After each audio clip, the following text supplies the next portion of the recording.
Okay, so now we are in classes, objects, and inheritance. We're in the classes section. Uh, Welcome to classes. Prerequisites. We've gone over data types, we've gone over methods, we've done loops. Actually, I should put some more stuff here. Let's see. We've done loops. Who else? Yeah, because that's not complete. We've done loops. Who else? We've done strings.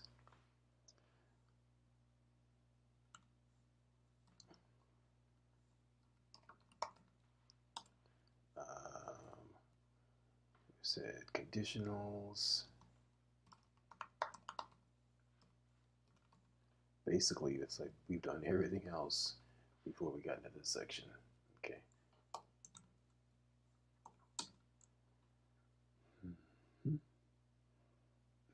Okay. Yeah. Okay.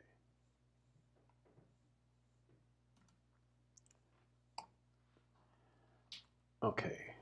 So what are classes and objects? Learning objectives. What's the point of this section? The things that we want to walk away with. To be able to articulate the value of using objects in programming. Write classes with attributes, instance variables, initialize method, and other methods relevant to the object. Initialize a new class and perform actions on or with it. Things to ponder, points to ponder. So there are lots of moving parts as one builds out a class and multiple classes. So code organization is important, as is understanding the flow of data and variable context. And the things we want to ponder are: what are objects and classes? Describe procedural code versus OOP. And OOP stands for Object-Oriented Programming.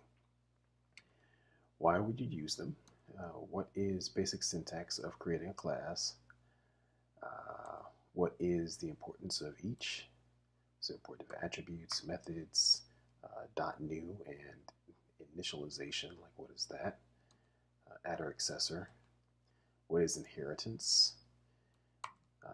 What does a class inherit? Class inheritance.rb has some examples of defining classes and basic inheritance, by the way. What is the relationship between a class method and an instance method? And then what is the relationship? Let's see if pry has been introduced. Yeah, I don't think I've introduced pry yet. Maybe I'll play around with that in this section. If pry has been introduced, demonstrate how to use pry to dig into classes, explore methods, and debug. Labs folder contains a variety of labs and homework to help practice and familiarize the concepts. All right. So let's see. Actually, let me adjust this. Yeah, because that's not. Okay, because that's an extra thing. That's not. That should be part of the list here. Okay. So why objects and classes? Classes are a critical component of object-oriented programming, and OOP is a fundamental component of building larger apps, especially in Rails. So additional resources, we've got these guys here. Copy that.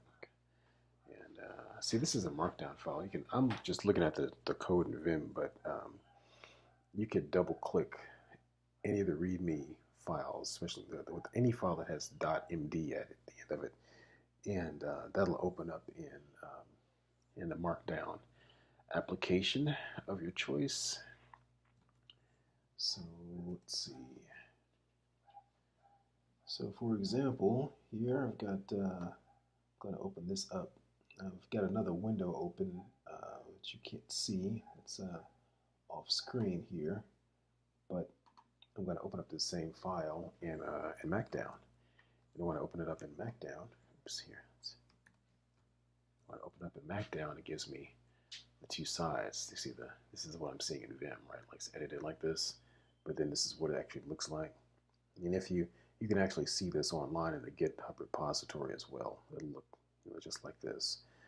But class and instance methods. So we click on that link in the Markdown file, or you can just copy and paste it. I was going to copy and paste it a moment ago down here, but here we go. Just take a look at this this page and kind of read through that sucker and dive into it